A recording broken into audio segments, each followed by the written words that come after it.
Возможность спокойно жить, учиться, работать, растить детей – это огромное счастье, и, наверное, в полной мере это могут понять лишь те, кто прошел через все ужасы войны.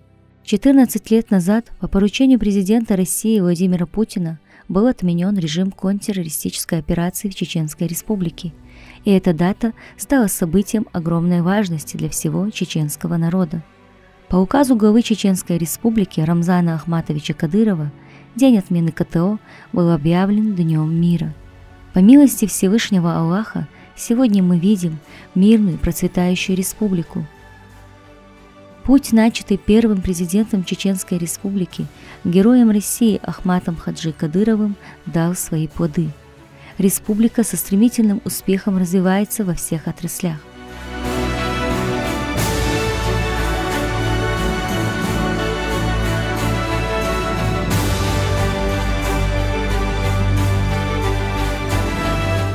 Но ведь были и тяжелые времена, когда народ пребывал в безысходности и отчаянии.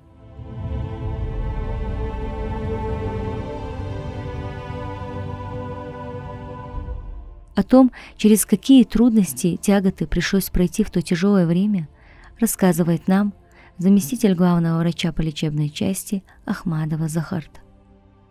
Что мы имели в послевоенный период в системе здравоохранения? Состояние системы здравоохранения на тот период было на этапе становления. Это в 2008 году. По Чеченской Республике стартовала программа восстановления объектов здравоохранения, ремонтно-восстановительные работы.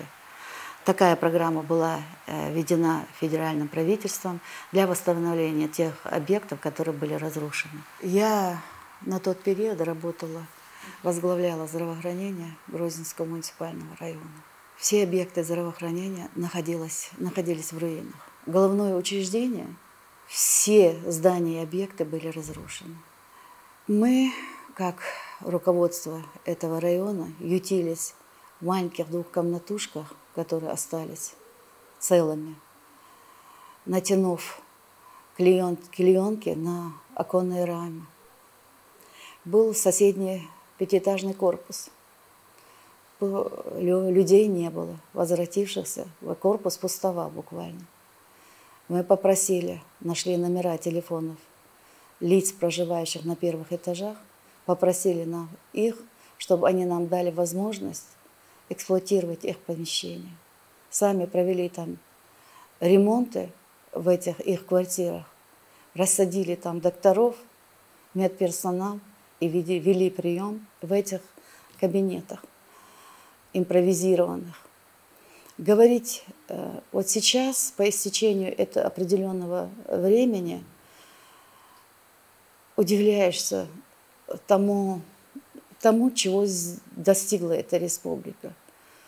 На тот период в мечтах у нас было, вот заиметь бы нам хорошее здравоохранение, когда же будут типовые объекты, когда же будут приниматься наши больные, как и по всей Российской Федерации, в нормальных условиях.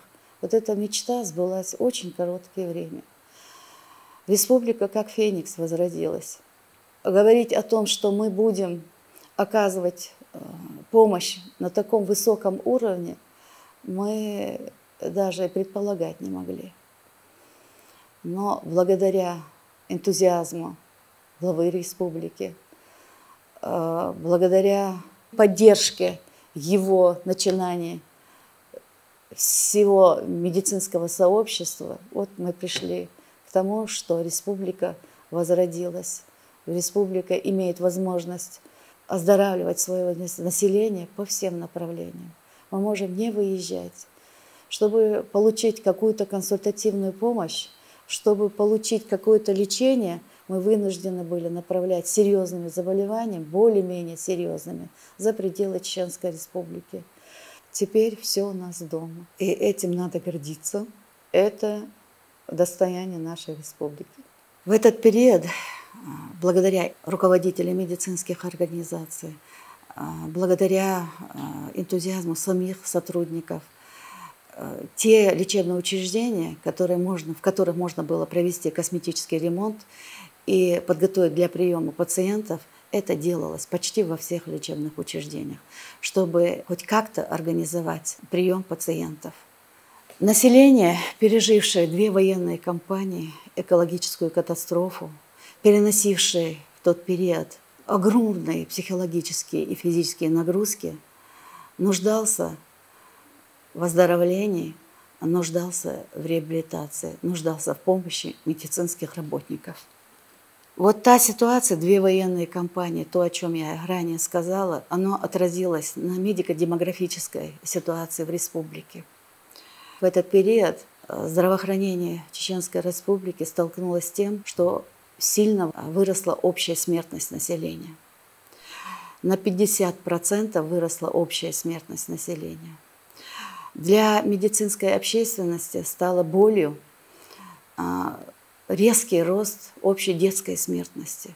Он превысил в сравнении с 1991 годом в 3 раза.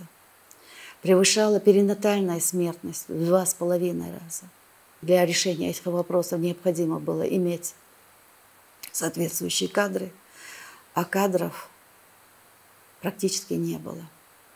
На конец антитеррористической кампании всего в Чеченской Республике работало чуть более 1800 врачей и более 5000 средних медицинских работников. На их плечах лежала вся нагрузка по оздоровлению приписного населения. Говорить о том, какую помощь они оказывали только первичную медико-санитарную помощь. Оказывали специализированную помощь в некоторых части учреждений города Грозного. В сельской местности практически специализированная помощь не оказывалась. Говорить о высококвалифицированной медицинской помощи не представлялось возможности, так как не было соответствующих подготовленных кадров, не было диагностического оборудования, не было объектов, которые соответствовали требованиям времени. С тем скудным потенциалом кадров выполнялись те объемы, которые, в общем-то, были возложены на все региональное здравоохранение. В 2007 году были в Чеченской Республике проведены выборы. Руководителем Чеченской Республики был избран сын Ахмадхаджи Кадырова, первого главы президента Чеченской Республики, Далазов Обалдойцем Рамзан Ахматович Кадыров. С приходом к руководству республики Рамзана Ахматовича Кадырова ситуация в системе здравоохранения резко поменялась.